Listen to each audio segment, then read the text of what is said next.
connaît mes besoins.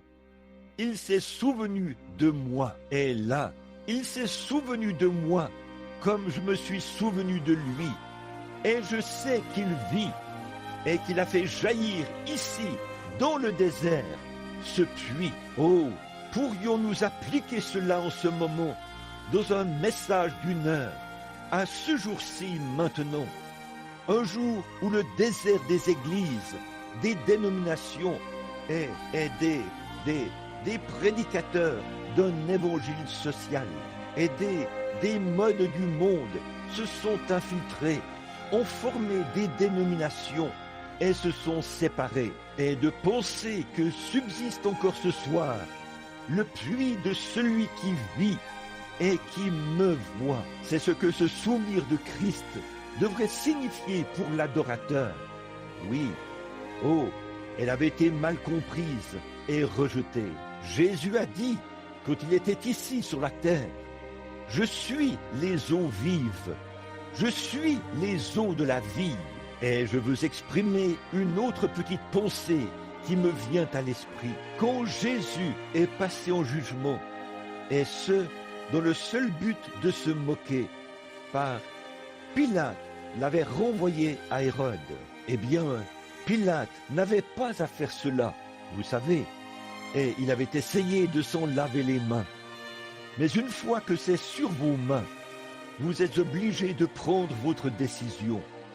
Vous ne pouvez pas renvoyer la balle à quelqu'un d'autre. C'est vous en tant qu'individu.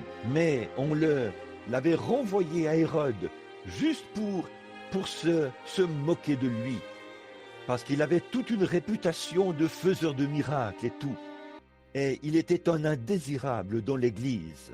Donc, à son tour, Pilate s'est dit qu'il allait simplement le renvoyer à Hérode.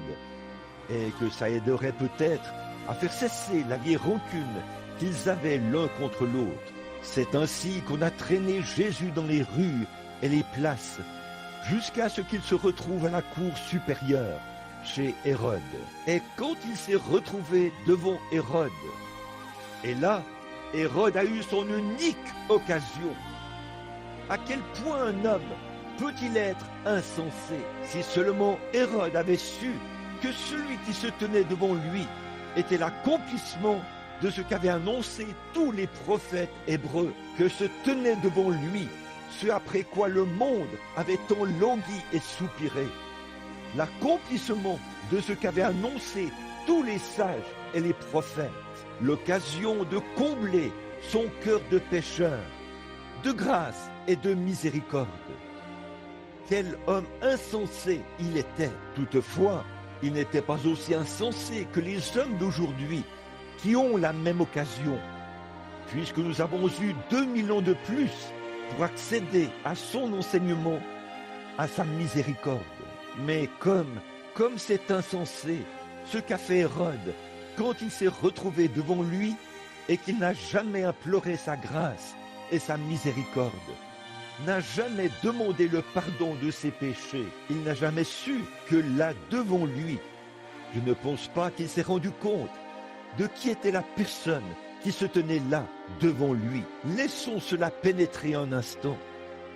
Du fait que cet homme n'avait pas une sorte de titre prestigieux de la haute société, de différentes organisations et de clubs, et tout ça dont il était membre. Il n'avait pas une telle réputation, mais parmi ceux qui connaissaient la Bible et qui connaissaient la promesse, il en avait une. Et permettez-moi d'enfoncer le clou. Ceux qui étaient prédestinés à la vie éternelle, ils ont reconnu cela dès qu'il s'est présenté là-bas. Mais Hérode n'avait pas appris cela. Il ne l'a jamais su. Comme c'est triste. Tout ce que les prophètes avaient annoncé pendant 4000 ans, l'accomplissement de la réponse au cri du monde, se tenait là, devant lui, là, en sa présence, se tenait l'accomplissement de tout cela. Et comme je le répète, on pourrait penser que c'était un homme insensé, parce qu'il avait pris une décision insensée, car, remarquez, il n'a jamais imploré sa miséricorde. Il lui a demandé de le divertir. Oh, j'ai entendu dire que tu es un faiseur de miracles. Il a demandé le divertissement au lieu de la miséricorde. C'est ce que le monde exprime aujourd'hui. La même décision qu'avait prise Hérode. Quand il voit le Christ qui opérait des miracles, faire aujourd'hui la même chose qu'il a faite en ce temps-là. La seule chose qu'il demande, c'est que je vous vois d'abord faire telle et telle chose.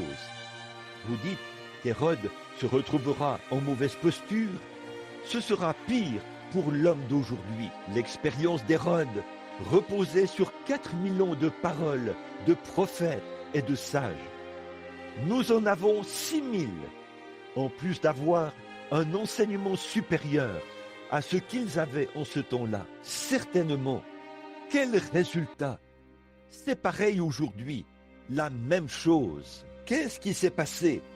Hérode n'y a jamais réfléchi sérieusement. Il ne s'est jamais arrêté pour y réfléchir. Et c'est pareil avec les gens d'aujourd'hui. Ils voient ce grand quelque chose. Ils en sont surpris. Mais ils ne s'arrêtent pas assez longtemps. Ils essaient d'écouter un rabbin ou un théologien qui trouve toutes sortes d'explications pour en démontrer le contraire.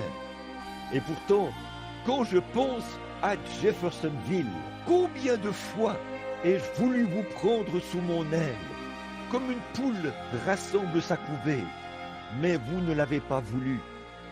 Combien de fois ai-je voulu vous rassembler? Combien de fois ai-je voulu faire de cet endroit le coin du jardin où toutes les nations auraient pu se retrouver? Mais vous ne l'avez pas voulu. Voyez? Maintenant, vous voyez ce dont Hérode devra se souvenir ce jour-là? Sa grande occasion, il l'a rejetée. Et ce soir, là-bas, quelque part dans les régions des perdus, il se souvient de ce qu'il a fait. C'est trop tard maintenant que cela ne nous arrive pas. C'est maintenant le temps de notre visitation. Souvenons-nous de Christ, qu'il est le même hier, aujourd'hui et éternellement. Hébreux 13:8. N'attendez pas d'être dans des régions là-bas, par milliers d'années, dans cette dimension où vous ne pouvez pas aller dans la présence de Dieu, alors que votre temps sur la terre est terminé. Dans ce cauchemar de l'horreur, vous vous rappellerez que vous avez eu votre occasion et que vous l'avez rejetée. Que les jeunes prêtent attention à ceci, que tous y prêtent attention. Hérode n'y a jamais réfléchi sérieusement. À l'unique occasion qu'il a eue, tout ce qu'il a demandé, c'est qu'on le divertisse, se disant que Jésus ferait peut-être une sorte de tour, comme sortir un lapin du chapeau ou, vous savez, quelque chose de ce genre. Il se disait qu'il était peut-être, autrement dit, il le considérait comme un magicien. Nous avons entendu dire que tu peux faire des tours, que je te vois donc faire un tour maintenant. Permettez-moi de dire ceci avec respect. Mais que de fois les soi-disant ministres de ce jour-ci ont dit: si le Saint-Esprit existe, si vous croyez que le Saint-Esprit agit exactement comme au commencement, que je vous vois prendre le vieux un tel qui est ici, ou ceci, oh, cet homme ici, cette femme ici, j'irai les chercher, que je vous vois le faire, se rendent-ils compte que c'est le même esprit? Non, pas du tout. Qui a dit à Jésus: si tu es le Fils de Dieu, prends, change ces pierres en pain. Si tu es le Fils de Dieu, dis-nous qui t'a frappé sur la tête. Si tu es prophète, dis-nous qui t'a frappé.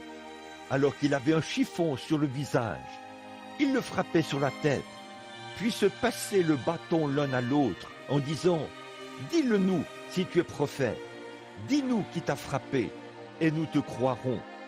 Dis-nous si tu es le Fils de Dieu, nous te parlons d'un cœur honnête. Si tu es le Fils de Dieu, descends de la croix, et nous croirons que tu es le Fils de Dieu. Je me demande si beaucoup de gens aujourd'hui, hommes, femmes,